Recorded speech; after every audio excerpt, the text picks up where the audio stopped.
구약의 말씀은 창세기 45장 1절로 8절입니다. 요셉이 시종하는 자들 앞에서 그 정을 억제하지 못하여 소리질러 모든 사람을 자기에게서 물러가라 하고 그 형제들에게 자기를 알리니 그때에 그와 함께한 다른 사람이 없었더라. 요셉이 큰 소리로 우니 애굽 사람에게 들리며 바로의 궁중에 들리더라. 요셉이 그 형들에게 이르되 나는 요셉이라. 내 아버지께서 아직 살아 계시니까. 형들이 그 앞에서 놀라서 대답하지 못하더라. 요셉이 형들에게 이르되 내게로 가까이 오소서. 그들이 가까이 가니 이르되 나는 당신들의 아우 요셉이니 당신들이 애굽의 판자라. 당신들이 나를 이곳에 팔았다고 해서 근심하지 마소서. 한탄하지 마소서. 하나님이 생명을 구원하시려고 나를 당신들보다 먼저 보내셨나이다. 이 땅에 2년 동안 흉년이 들었으나 아직 5년은 밭갈이도 못하고 추수도 못할지라. 하나님이 큰 구원으로 당신들의 생명을 보존하고 당신들의 후손을 세상에 두시려고 나를 당신들보다 먼저 보내셨나니 그런즉 나를 이리로 보내니는 당신들이 아니요 하나님이시라. 하나님이 나를 바로에게 아버지로 삼으시고 그 온 집의 주로 삼으시며 애굽 온 땅의 통치자로 삼으셨나이다. 아멘. 서신서의 말씀은 로마서 11장 1절로 2절 상반절, 29절로 32절입니다. 그러므로 내가 말하노니 하나님이 자기 백성을 버리셨느냐? 그럴 수 없느니라. 나도 이스라엘이니요 아브라함의 씨에서 난 자요 베냐민 지파라. 하나님이 그 미리 아신 자기 백성을 버리지 아니하셨나니 너희가 성경이 엘리야를 가리켜 말한 것을 알지 못하느냐? 하나님의 은사와 부르심에는 후회하심이 없느니라. 너희가 전에는 하나님께 순종하지 아니하더니 이스라엘이 순종하지 아니하므로 이제 국류를 입었는지라. 이와 같이 이 사람들이 순종하지 아니하니 이는 너희에게 베푸시는 국률로 이제 그들도 국류를 얻게 하려 하심이라. 하나님이 모든 사람을 순종하지 아니하는 가운데 가두어 두심은 모든 사람에게 국류를 베풀려 하심이로다. 아멘. 복음서의 말씀은 마태복음 15장 21절로 28절입니다.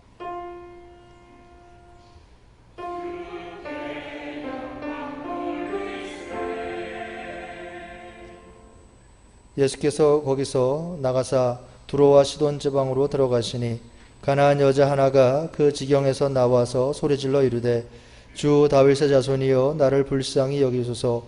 내 딸이 흉악하게 귀신 들렸나이다 하되 예수는 한 말씀도 대답하지 아니하시니 제자들이 와서 청하여 말하되 그 여자가 우리 뒤에서 소리를 지르오니 그를 보내소서. 예수께서 대답하여 이르시되 나는 이스라엘 집에 잃어버린 양 외에는 다른 데로 보내심을 받지 아니하였노라 하시니 여자가 와서 예수께 절하며 이르되 주여 저를 도우소서. 대답하여 이르시되 자녀의 떡을 취하여 개들에게 던짐이 마땅하지 아니하니라. 여자가 이르되 주여 올소이다마는 개들도 제 주인의 상에서 떨어지는 부스러기를 먹나이다 하니 이에 예수께서 대답하여 이르시되 여자여 내 믿음이 크도다. 내 소원대로 되리라 하시니 그때로부터 그의 딸이 나으니라. 아멘. 주님의 말씀입니다. 오늘 이 성령 강림 후 11번째 주일 예배에 나온 여러분들에게 하나님께서 주시는 은총과 평안이 함께 하시기를 축복합니다. 이 시간에 또 방송을 통해서 온라인 예배를 하는 우리 교우들에게도 하나님께서 크신 은총으로 또한 사랑으로 함께 해주시기를 소망합니다. 지금 뉴스를 들어보면 다시 이 코로나19가 확산되고 특히 사랑제일교회라든지 또 우리 제일교회 이런 교회들을 통해서 이렇게 감염증이 확산이 되는데 제가 보기에 마스크만 써도 괜찮을 텐데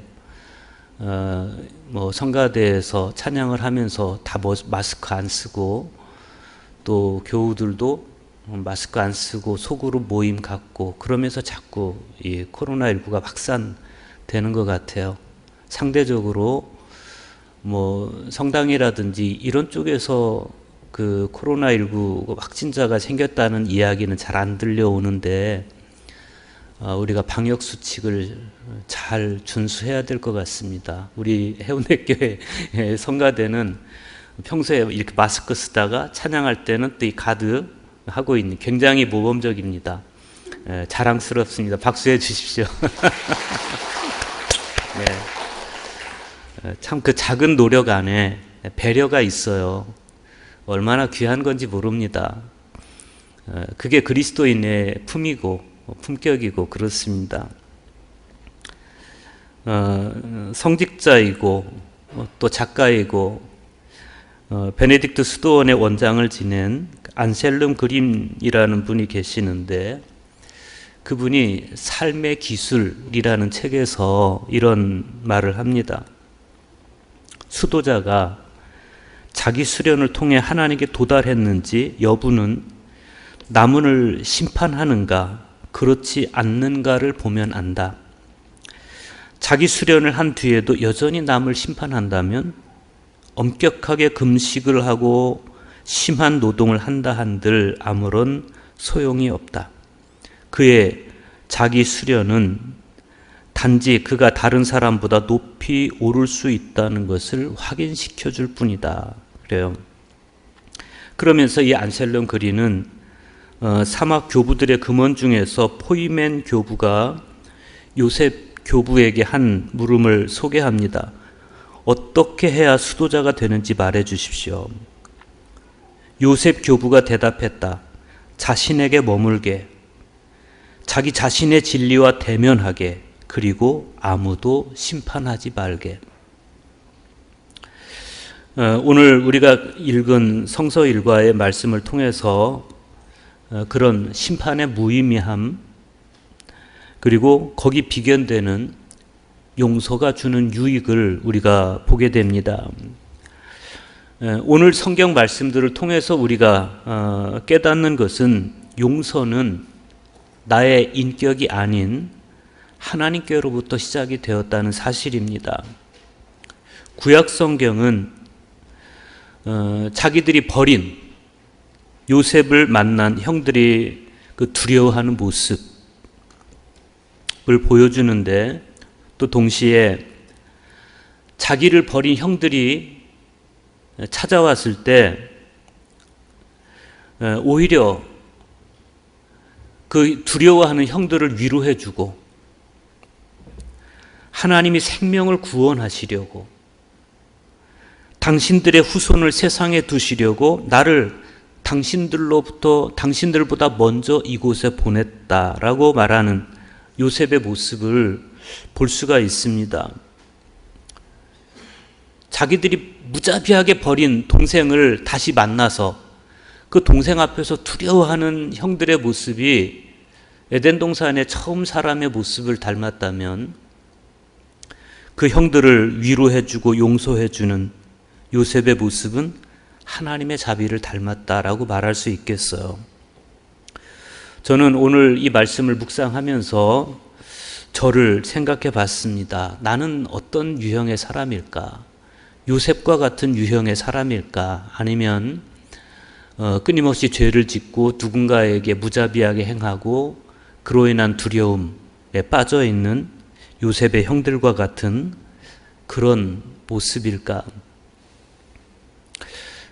그런가 하면 오늘 복음서의 말씀은 예수님 앞에 서 있는 가나안 여인의 처절한 모습과 그 여인에게 자비를 베푸시는 주님의 모습이 교차되고 있습니다. 이 여인은 태생적으로 이방인이에요. 그래서 예수님이 자기에게 모욕을 주시는데 그 모욕을 딸을 위해서 감당해야 되는, 그러면서 믿음을 잃지 않는 그런 모습을 이 여인이 보여줘요. 예수님은 그런 이 여인의 믿음을 칭찬하십니다. 그리고 그녀를 격려해 주십니다. 우리도 이방인이에요. 이스라엘을 중심으로 봤을 때 우리 모두는 다 이방인입니다. 그런데 주님은 우리를 사랑하시고 우리에게 자비를 베푸셨어요. 왜 그렇습니까? 믿음 때문에 그렇습니다. 서신서에서 사도 바울은 순종하지 않는 자들에게 베푸시는 하나님의 자비를 봐요. 이스라엘이 순종하지 아니함으로 이제 긍휼을 입었는지라 이렇게 말씀합니다. 논리적으로 이게 잘 안 맞아요. 이스라엘이 순종함으로 긍휼을 베풀었느니라. 그러면 이게 논리적으로 맞는 이야기인데 이스라엘이 순종하지 아니함으로 이제 긍휼을 입었는지라. 그래요. 바울의 이 말씀은 로마서 5장 20절에 있는 죄가 더한 곳에 은혜가 넘쳤다라는 말씀과 괴를 같이 하는 그런 표현입니다. 굉장히 역설적인 표현입니다. 하나님의 자비는 우리가 순종하지 못할 때 죄가 더한 거기에 더욱 크게 넘쳤다. 그런 뜻입니다. 자세한 내용은 우리가 뒤에 가서 더 보도록 하겠습니다. 먼저 구약의 말씀을 보겠는데 오늘 구약의 말씀은 창세기 후반부에 있는 내용 중에서 가장 극적인 장면입니다. 형들에 의해서 폭력을 당하고 낯선 나라 이집트까지 인신매매돼서 팔려온 이 요셉과 형들의 극적인 화해가 오늘 말씀 안에서 이루어지고 있어요. 우리가 먼저 관심을 기울여야 될 것은 이 화해가 어떻게 시작됐느냐? 회개에서부터 시작이 됐다는 겁니다. 요셉이 형들에 대한 원망을 풀고 과거에 형들이 자기에게 자행했던 그 무자비한 폭력을 용서할 수 있었던 것은 그 폭력의 중심에 있었던 형 유다의 변화된 모습을 요셉이 봤기 때문에 가능했습니다. 오늘 말씀 바로 앞에 있는 창세기 44장 30절과 31절에 보면 요셉의 형 유다가 이런 말을 해요. 아버지 생명과, 이게 지금 어떤 상황이냐면 요셉이 형들을 다 돌아가라고 그래요. 고향으로 가도 좋다고. 고향으로 가도 좋은데 베냐민은 남겨두고 가라. 이런 이야기예요. 그러니까 거기에 대해서 지금 요셉의 형들이 하는 이야기인데 이렇게 말해요. 유다가 아버지의 생명과 아이의 생명이 서로 하나로 묶여 있거늘 이제 내가 주의 종 우리 아버지에게 돌아갈 때 아이와 우리와 함께 가지 아니하면 아버지가 아이의 없음을 보고 죽으리니 이같이 되면 종들이 주의 종 우리 아버지가 흰 머리로 슬퍼하며 스올로 내려가게 함이니이다. 그리고 33절과 34절에 보면 이렇게 말합니다. 이제 주의 종으로 그 아이를 대신하여 머물러 있어 내 주의 종이 되게 하시고 그 아이는 그의 형제들과 함께 올려보내소서. 그 아이가 나와 함께 가지 아니하면 내가 어찌 내 아버지에게로 올라갈 수 있으리이까? 두렵건대 제 해가 내 아버지에게 미침을 보리이다. 그랬어요. 동생 베냐민이 은잔을 훔친 죄로 노예로 끌려갈 위기에 처했어요.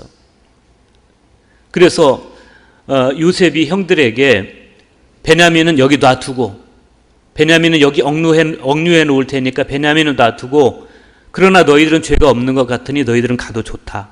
이렇게 얘기했을 때 유다가 자기 동생 베냐민을 위해서 눈물겨운 탄원을 올리는 장면입니다. 만약 저 베냐민이 우리와 같이 가지 않으면 아버지가 아이의 없음을 보고 죽을 것입니다.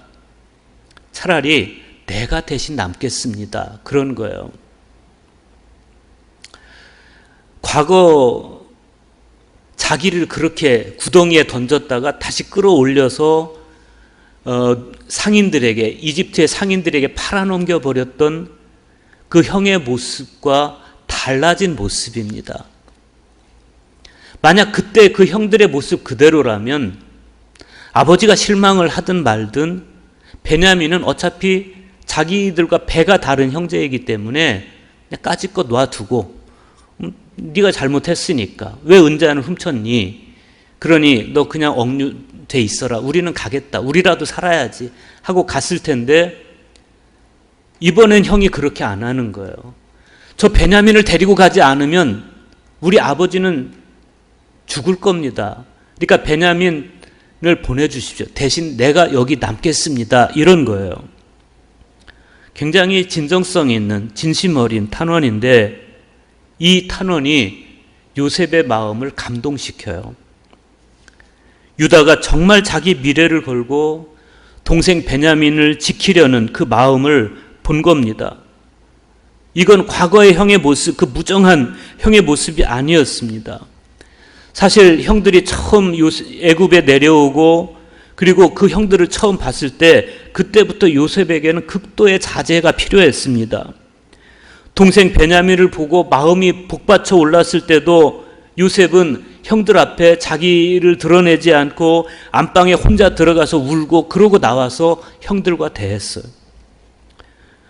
혹여 요셉에 이어서 베냐민마저 잃게 되면 아버지 야곱이 감당해야 할 슬픔은 죽음과 같은 것입니다. 그러면서 형이 괴로워할 때도 요셉은 자기 정체를 형들 앞에서 밝히지 않아요.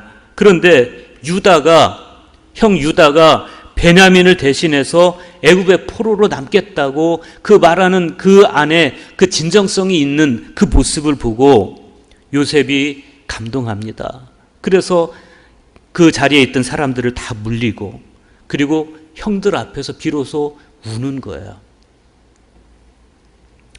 오늘 구약의 말씀은 바로 그 장면을 우리에게 보여주고 그 장면부터 오늘 말씀이 시작이 되는데 오늘 말씀 창세기 45장 1절과 2절 보십시오. 요셉이 시종하는 자들 앞에서 그 정을 억제하지 못하여 소리질러 모든 사람을 자기에게서 물러가라 하고 그 형제들에게 자기를 알리니 그때 그와 함께한 다른 사람이 없었더라.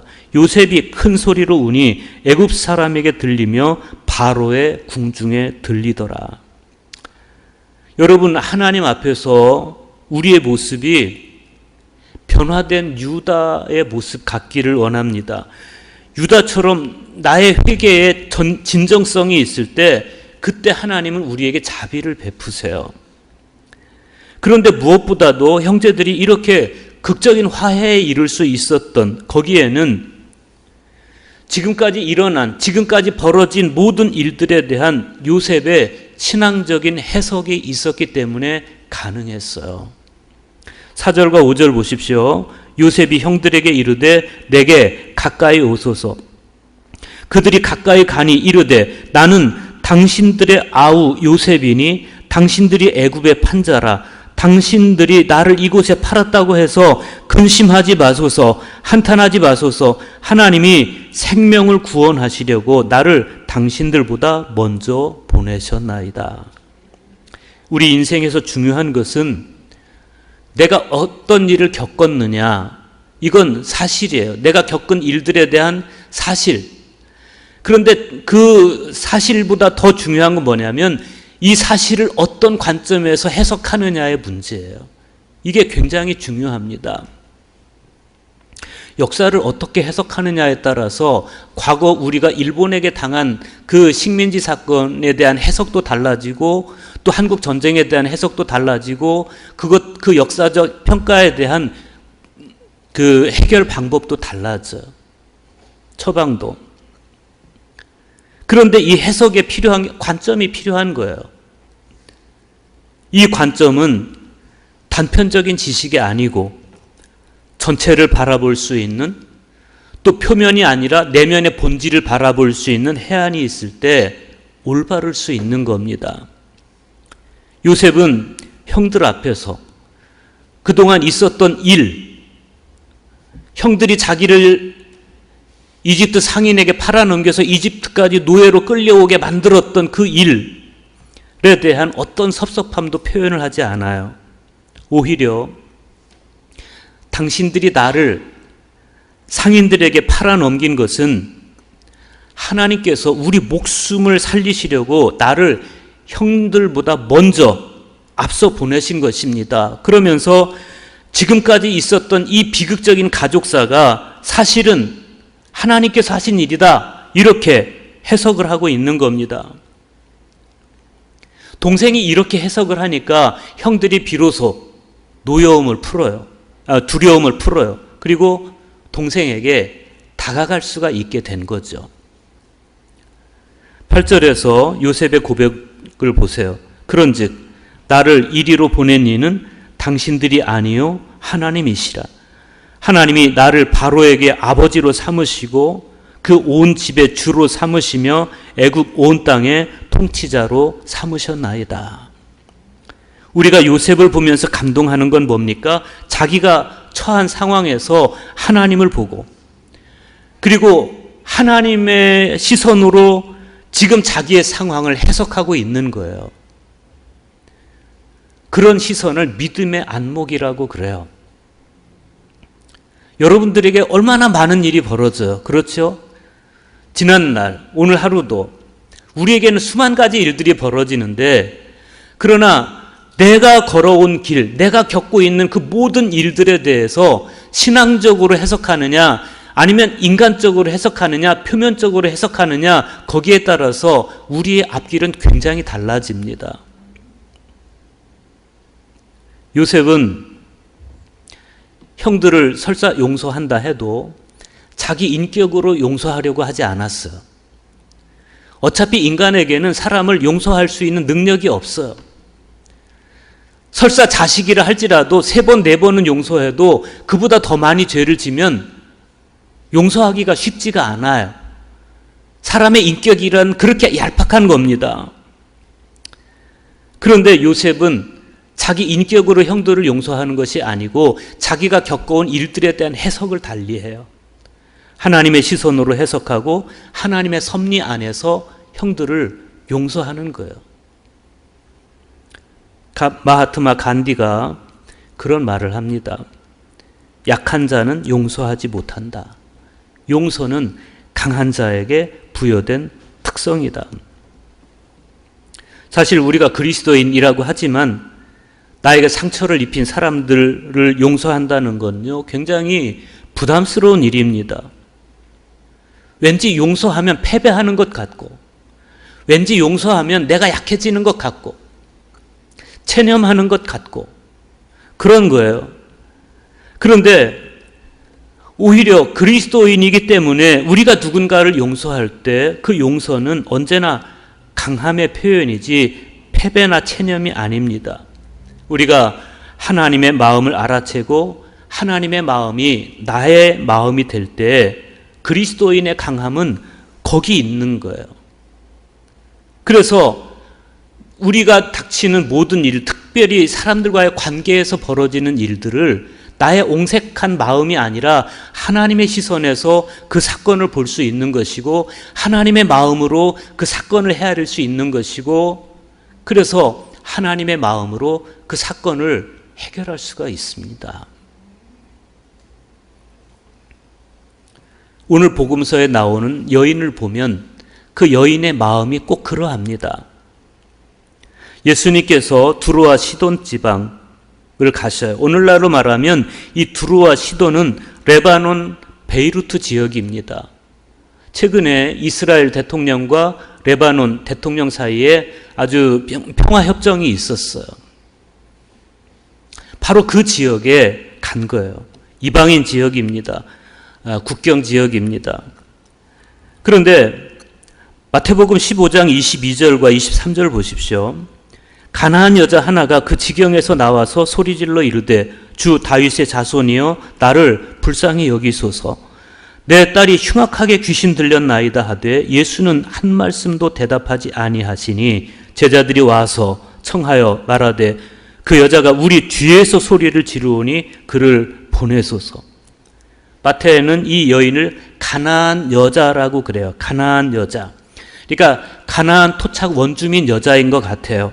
유대인들은 이방 사람들을 극도로 싫어했습니다. 그런데 이 여자가 유대인인 예수님께 왔다는 것은 정말 굉장히 다급한 일이 아니면 안 왔을 거예요. 왜? 저 사람이 나를 유대인이 이방인을 벌레처럼 보는 걸 알고 있기 때문에 안 왔을 거예요. 그런데 이 여인에게는 굉장히 다급한 일.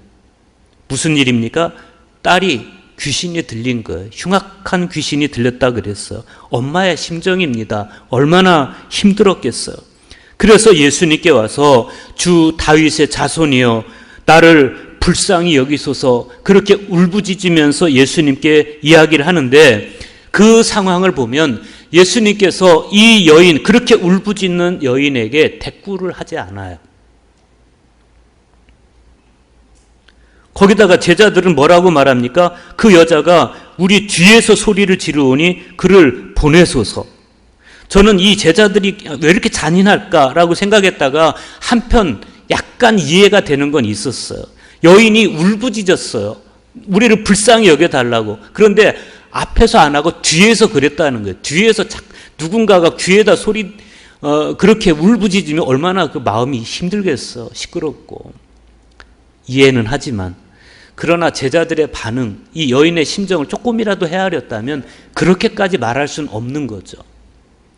그런 면에서 지금 이 여인이 예수님과 제자들에게 당하는 지금 이 상황은 굉장히 부당하게 느껴지고, 표면적으로 보면 정말 재수없고, 표면적으로 보면 정말 섭섭한 사건입니다. 어떻게 사랑의 주님이라고 하는 그분이 내 딸의 문제를 가지고 찾아와서 나를 불쌍하게 여겨달라고 하는데 대꾸도 안 하시냐고. 거기다 제자들은 시끄럽다고 보내라고 그러죠. 그런데 여인은 물러서질 않아요. 주여 우리를 도우소서. 그럼 물러서질 않아요. 그런데 예수님이 정말 모욕적인 말씀을 하세요. 자녀의 떡을 취하여 개들에게 던짐이 마땅하지 아니하니라.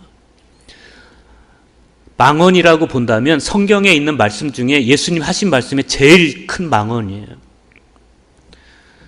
만약에 언론사에서 이 문제를 다뤘다면 굉장히 원색적으로 다뤘을 겁니다.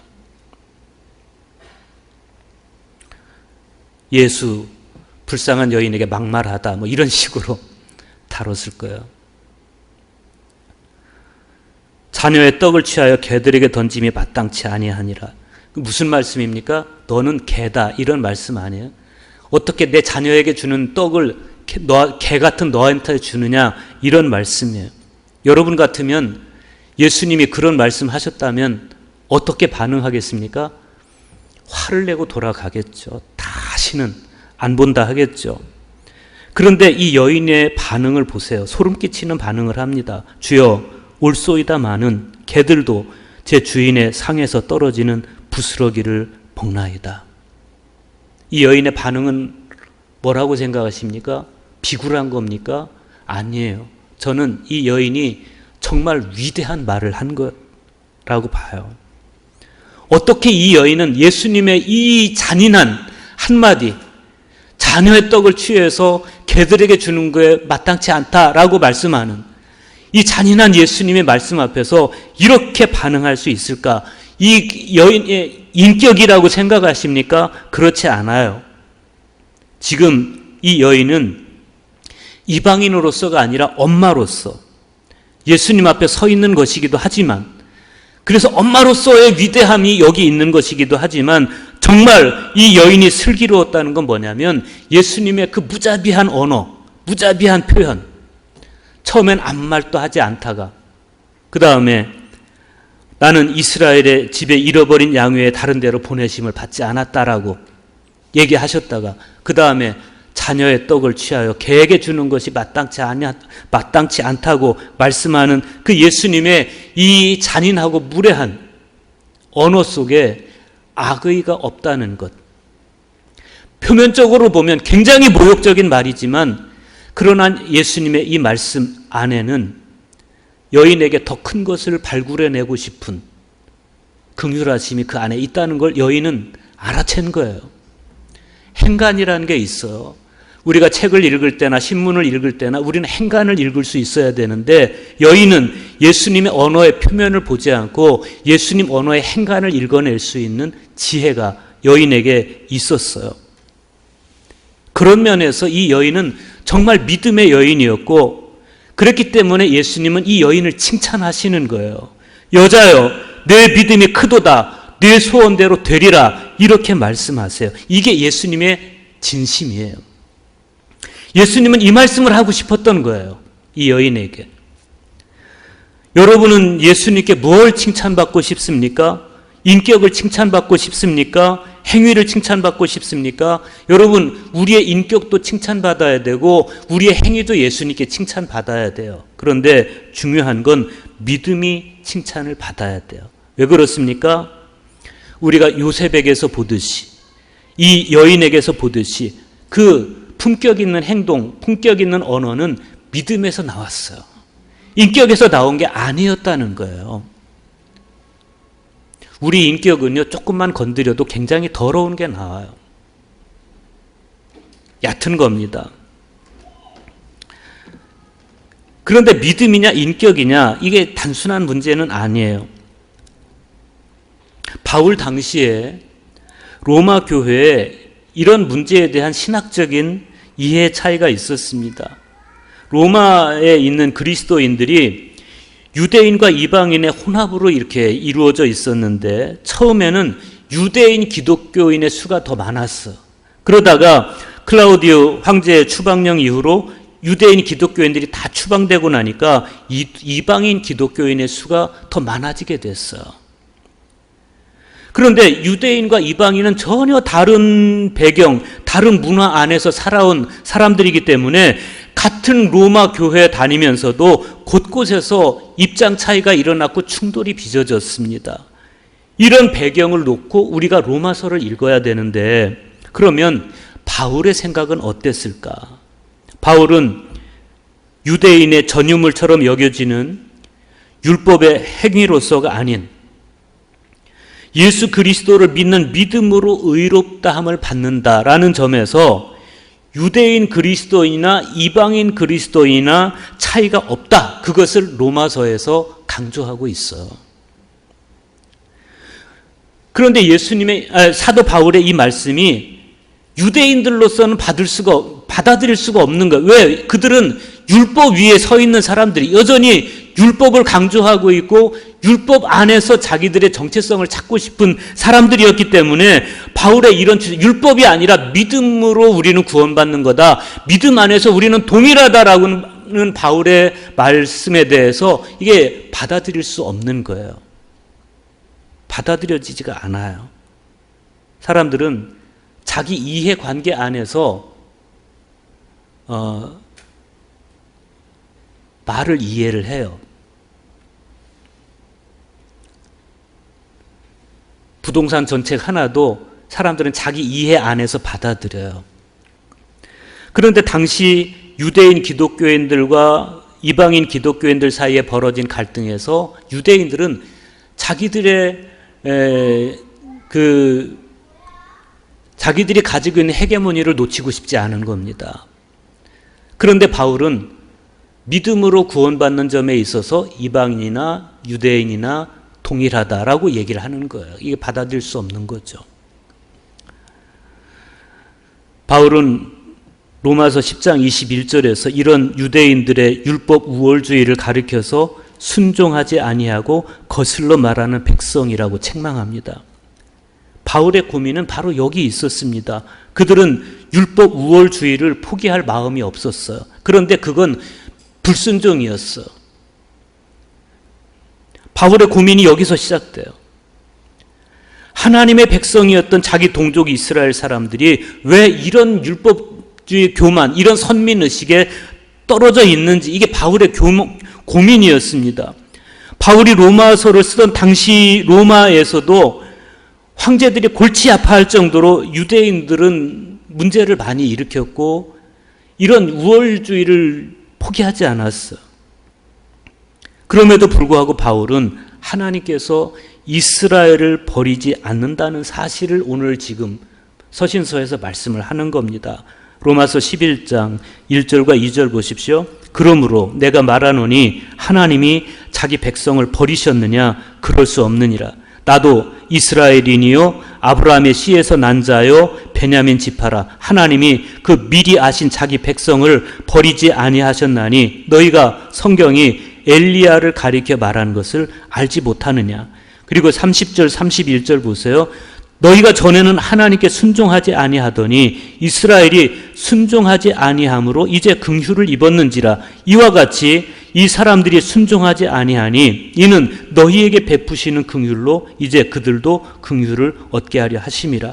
바울이 이 말씀은 굉장히 역설적인 이야기예요. 바울에 따르면 이스라엘의 불순종으로 인해서 이방인들이 하나님의 긍휼하심을 입었다, 이렇게 말합니다. 여기서 말하는 이스라엘의 불순종이라고 하는 것은 아까 말씀드렸듯이 복음에 대한 거부입니다. 그들은 율법이 세계의 중심이 돼야 자기들의 기득권이 유지되는 사람이었기 때문에 믿음으로 구원받는다, 이게 받아들여지지가 않는 거예요. 설사 받아들인다 하더라도 그래도 할례도 받아야 돼, 안식일도 지켜야 돼, 그러면서 끝까지 율법을 전면에 내세우고 싶어 하는데 그게 불순종 아니에요? 불순종이에요. 그런데 이스라엘이 그렇게 복음을 거부하는 불순종을 일으킴으로 인해서 복음이 유대에 머물러 있지 않고 이방인들에게도 향하게 됐다. 그렇듯이 이제 하나님은 과거에 그렇게 불순종했던 이방인들을 긍휼히 여긴 그 긍휼로 지금 불순종하고 있는 너희들에게도 긍휼을 베푸시기를 원한다. 바울은 그 말씀을 하고 있는 거예요.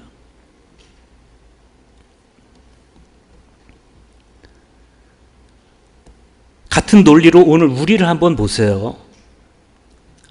지금 나의 모습을 보십시오. 나의 모습, 적나라한. 어떻습니까? 하나님 앞에서 여러분은 당당하시고 하나님 앞에서 여러분은 흠이 없고 그래서 하나님 앞에 자랑할 게 많으십니까? 하나님, 나는 열심히 주일도 지키고 열심히 기도하고 11조도 내고 나는 그렇습니다 라고 하나님 앞에서 당당하게 기도하던 바리새인처럼 그렇습니까? 아니면 주여, 저는 죄인입니다, 나를 불쌍히 여겨주십시오 라고 감히 얼굴을 들지도 못하고 기도하던 세리와 같은 심정이십니까? 흡사 요셉 앞에 부끄러운 모습으로 두려워하며 서 있는, 부끄러운 그 두려운 눈을 번뜩이며 서 있는 형들처럼 정말 부끄럽고 초라한 모습일 때가 우리에게 있어요. 혹은 모진 모욕을 견디면서 예수님 앞에 서 있는 가나안 여인과 같은 그런 모습일 때가 있어요. 우리는 우리의 이 자화상을 인정해야 돼요. 그래야만 거짓으로 똘똘 뭉쳐져 있는 나의 거짓 자아를 버리고 변화와 쇄신의 참 자아를 얻을 수가 있습니다. 그러면 그토록 부끄럽고 초라하며 모욕을 당하는 우리를 정말 영광스럽고 당당하고 행복하게 해주는 그 힘은 뭐예요? 그것은 바로 예수 그리스도의 긍휼이에요. 그래서 지금 우리에게 필요한 것은 먼저는 주님의 긍휼과 자비를 받아들이는 거예요. 나를 용서하시고 나를 사랑하신 주님의 자비와 긍휼을 받아들이는 것이고, 두 번째는 내가 주님께로부터 받은 자비와 긍휼로 이제는 형제들을 사랑하면서 살아가는 거예요. 그런데 누가 그랬어요? 요셉이 그랬어요. 요셉이 처음에는요 노예였어요. 노예로 팔려왔습니다. 심지어 감옥에 갇히기도 했습니다. 누명을 썼어요. 간통을 하려 했다고, 나를 겁탈하려고 했다고 누명을 썼어요. 감옥에 갇혔어요. 얼마나 억울한 사건입니까? 정말 이를 갈아야 될 사건인데, 그런데 하나님의 긍휼 안에서 자기가 겪은 일들을 다시 복기해 보니까 자기 인생에 초라했던 적이 한 번도 없었던 거예요. 노예로 팔려왔을 적에도 하나님의 긍휼하심이 자기와 함께 계셨고, 감옥에 갇혀 있을 때도 하나님의 긍휼하심 속에 있었고, 애굽의 총리였을 때도 하나님의 긍휼하심이 자기와 같이 있었어요. 그렇게 자기에게 일어난 모든 일들을 하나님의 자비와 긍휼로 해석한 사람이었기 때문에 요셉은 그 비극적인 가족사 속에서도 하나님의 뜻을 헤아릴 수가 있었던 것이고, 자기가 경험한 하나님의 은총 가운데로 자기 형제들을 불러들일 수가 있었던 겁니다. 유다가 동생을 버렸던 자기의 잘못을 회개하고 변화돼서 자기 동생 베냐민을 지키는 사람이 됐을 때 어느덧 하나님의 긍휼하심은 유다에게도 향하는 모습을 볼 수가 있습니다. 그런가 하면 하나님의 긍휼은 무시를 당하면서도 그러나 그 무시와 모욕 속에서 더욱더 빛났던, 믿음이 빛났던 이방인 여인에게도 어김없이 베풀어졌어요. 그녀는 모진 모욕을 당하면서도 그러나 주님의 속마음을 헤아리고 그 잔인한 언어 속에 악의가 없다는 믿음의 시선으로 그 주님의 속마음을 헤아리면서 마침내 주님께 칭찬을 받고 자기 딸이 치유를 받는 은총을 경험하죠. 그런데 주님의 긍휼과 자비는 거기서 그치지가 않아요. 순종하지 아니하고 거슬러 말하는 백성, 즉 복음을 거부한 이스라엘 사람들에게도 하나님의 자비는 어김없이 임해요. 그들의 불순종이 클수록 하나님의 자비는 더 컸어요. 하나님이 자기 백성을 버리겠느냐? 그럴 수 없느니라. 이렇게 말씀하신 것처럼 이방인들이 받은 하나님의 자비를 보면서 회개하고 복음을 받아들이는 사람들, 그 유대인들을 하나님은 또 사랑하시고 그들에게 자비를 베푸십니다. 이 하나님의 긍휼과 자비를 신비라고 그래요. 사도 바울은 하나님의 그 깊은 사랑을 오늘 서신서의 말씀 바로 다음 구절에 나오는 로마서 11장 33절에서 이렇게 찬미합니다. 깊도다 하나님의 지혜의 지식의 풍성함이요 그의 판단은 헤아리지 못할 것이며 그의 길은 찾지 못할 것이로다. 이 지혜와 지식에 우리가 헤아리지 못할 정도로 풍성하신 하나님의 은총과 자비와 긍휼을 받은 우리로서 우리도 이제 형제와 형제들을 또 이웃들을 그 자비와 긍휼로 사랑하고 함께 용서하고 함께 살아가는 그러한 저와 여러분 될 수 있기를 주님의 이름으로 축원합니다.